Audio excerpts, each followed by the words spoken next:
Welcome to episode 48 of Instant Expertise Marketing. We appreciate you listening in.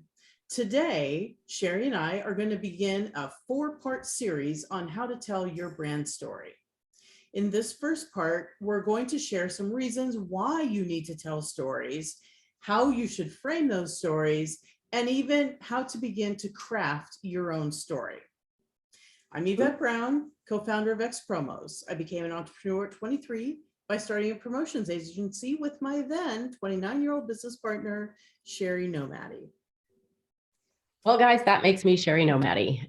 And, if you listened to us before, Yvette and I have always approached business from opposite ends of the spectrum.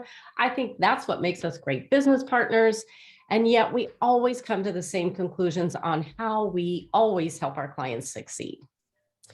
So most marketers today have heard about brand storytelling, whether it's through the Donald Miller leading the story brand movement or the Seth Godin saying marketing is about the stories you tell, or Russell Brunson touting the heroes to journeys script. The message is clear. Stories are helping brands sell by engaging with prospects on a deeper and an even more emotional level today. I got to say, Sherry, before we even go on, that was a great intro. I honestly didn't want to spend as much time today convincing our listeners on why they should tell stories. I'd rather focus on how to tell those stories. You did a fantastic job summing it up, but me being me, I'm going to have to reiterate. So basically, like Sherry said, stories told in a way that we're used to hearing help us as prospects, as buyers, emotionally connect. Also, we as people remember things that we much better if we're emotionally connected to them. And lastly, stories about brands will help prospects and customers more deeply connect, and therefore you can build stronger relationships, which ideally leads to sales and retention. And that's because people work with people they like and trust. So if you want more details about the neuroscience and the research behind all that, I geek out about that, but I'm not going to bore you with it today. Just check out our blog that's related to this topic on our website. For now, just believe in the science so we can get to the good stuff today by sharing how you can use storytelling to your advantage. Like I said, guys, marketers are abuzz right now with excitement around brand storytelling. It's an avenue to better engage prospects and ultimately drive more revenue for you. But challenges sometimes arise when you suggest that branding mess around with the About Us section of the website or the boilerplate on the press releases, right? We totally get this. Like, this is a legit cause for concern, but we think we've solved this challenge. And I'd like to thank a client for that based on a project that we worked on about a year ago. So as a sidebar, I'm not going to get off track, but I do want to say this is why I love my job, because every client and every project is different. And when you learn about the intricacies of different businesses, it oftentimes creates breakthrough moments when you realize you can apply those key learnings to other situations. And that's exactly what happened here in this project that Yvette was talking about. We helped a client crystallize and communicate their biggest point of difference. And now we're applying that learning to our own business model. Exactly what Sherry said. So here's the key learning. If your organization is set up in such a way that you'd have to battle branding to try and integrate some big umbrella branding story, have no fear. Instead, you can find storytelling success by telling smaller brand stories all along the customer journey at designated touch points that you can track. By evaluating the success of those stories, you can then expand organically with stories throughout your brand ecosystem. And then once you've had the success all over the place, tell the big story after all those little stories have, like I said, proven successful. Okay, whoa, Yvette. I think we're getting just a little bit ahead of ourselves right here, don't you think? Yeah, actually, maybe that wasn't the best way to tell a story. That actually was the punchline. So let's back it up a little bit and tell you how to tell a story. All right. So, like I said in the beginning, we're telling this story to you in 4 parts today. And that's because there are a few variables to consider, and we want to give each one of those 4 parts its own fair due. So, the first part is on the hero's journey, is the framework for your story. Part 2 will take a deeper look at the role that your USP or your unique selling proposition. And part 3 connects the dots of your story, while part 4 covers how to simplify your message for the long run.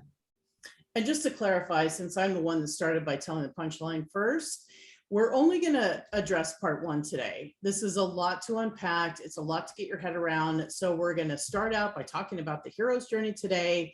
And you're going to have to come back next week to hear part 2 and then 3 and 4.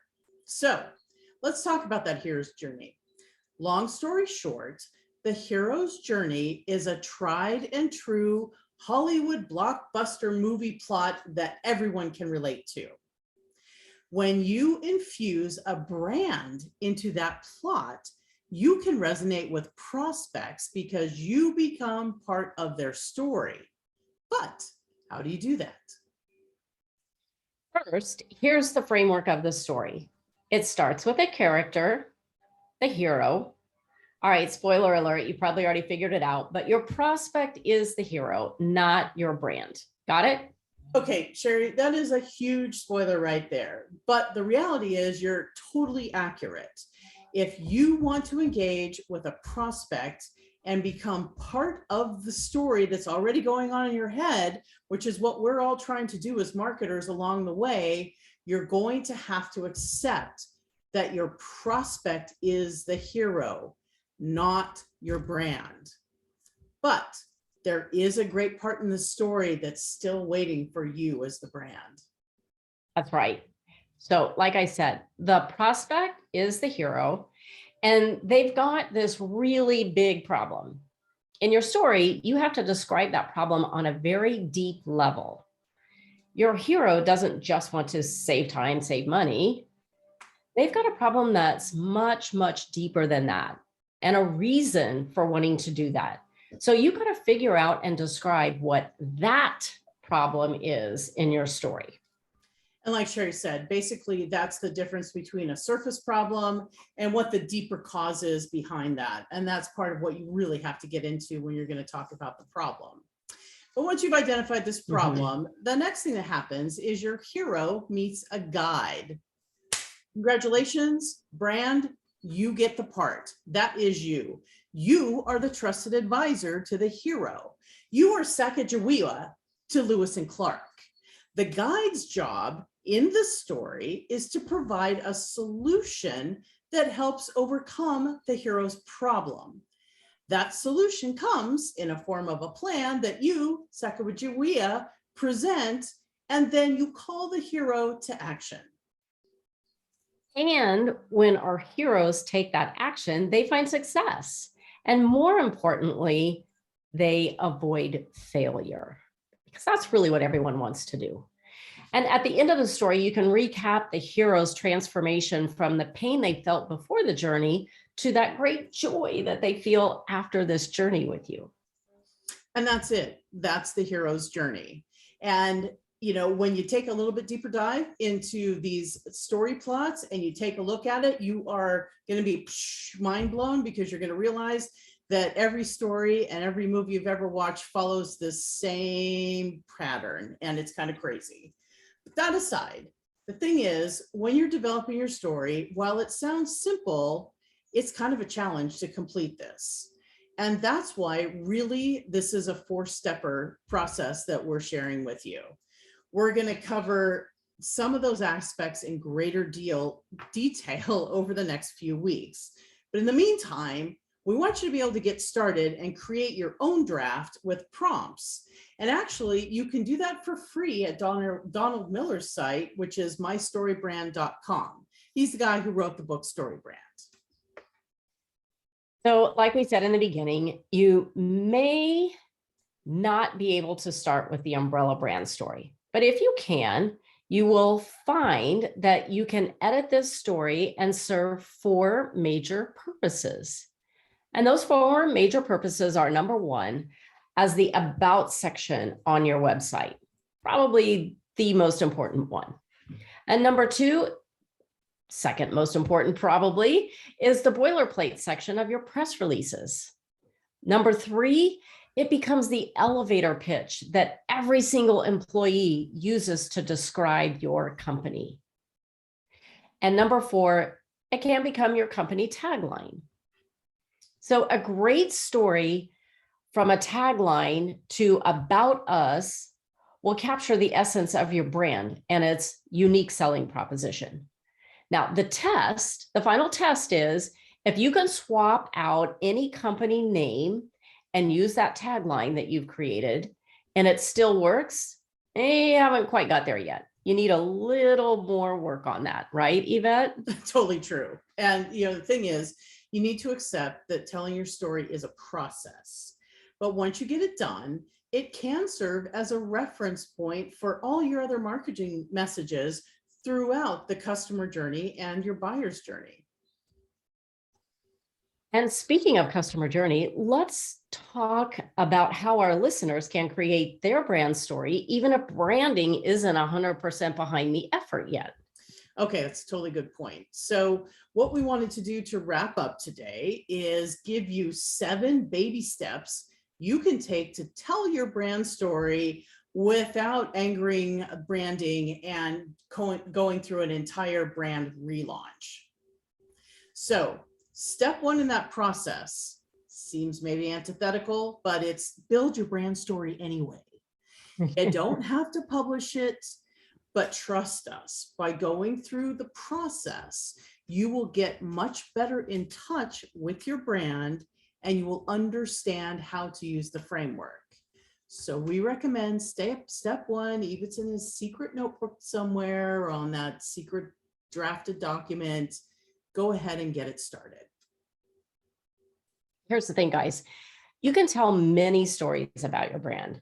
Many of us already do that. Testimonials are stories. A press release is a story. So we see your brand as your brand story more like a compilation of short stories, because each one can use the framework. So step 2 then is to identify a place where you could use a good story, a place where your communication is already failing to convert prospects. So pick a spot like that, or maybe in an ABM vertical, or maybe even inside your next webinar. But choose a measurable point to tell that story and just see how it works. Exactly. And step 3 then is take a look at your current metrics for that place that you picked. Set some new goals for your story so that you can have measurable targets and a story to tell later on why you need to tell your brand story. Exactly. Step 4 is use your overarching brand story that you developed in step 1 as the framework. Then tailor a new story to get your point across at the place you picked in the customer journey. So you can use the story to highlight a key benefit of your brand or to address a pain point to a specific audience in your ABM campaign, say. And this is really important, Sherry. And as we get into the next few weeks, we're going to dive deeper into it. But the reason that you can tell so many stories is because you have different audiences. And, you reminded me of it, Sherry, with the ABM part. ABM campaigns by their nature have multiple audiences. And those people have multiple pain points. And beyond that, when you're talking about your product and the different places that you promote it, you talk about different features and benefits. Every one of those places has the potential to tell a story and follow that framework. Because remember, The framework is tried and true. You just have to get your story straight, as it were, like when you were a teenager. Now, next, at step 5, we want you to evaluate the impact of your news story. Make sure afterwards you're going to compare it to those average metrics. What you will find ideally is that when you track the value of these prospects and make emotional connections, you should be seeing better engaged prospects more deeply connected to your brand.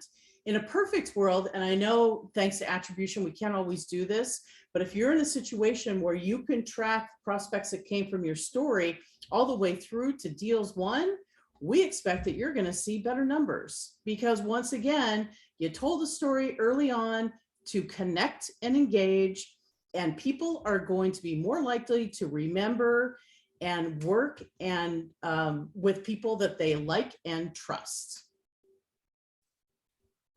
So true, so true. So step 6, now you need to use the results to gain momentum and give reasons to create more stories throughout your marketing ecosystem. Sounds pretty simple, right? Exactly. And finally, step 7, when the time is right and you've baby stepped through your storytelling success, you can pull out your overarching brand story. You can polish it up because you're probably going to have some key learnings from all those stories you put out there in the marketing ecosystem.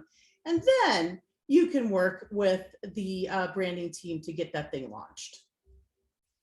So start looking at how you can take those baby steps right now. Storytelling, it's another great way to boost engagement at underperforming points in the customer journey.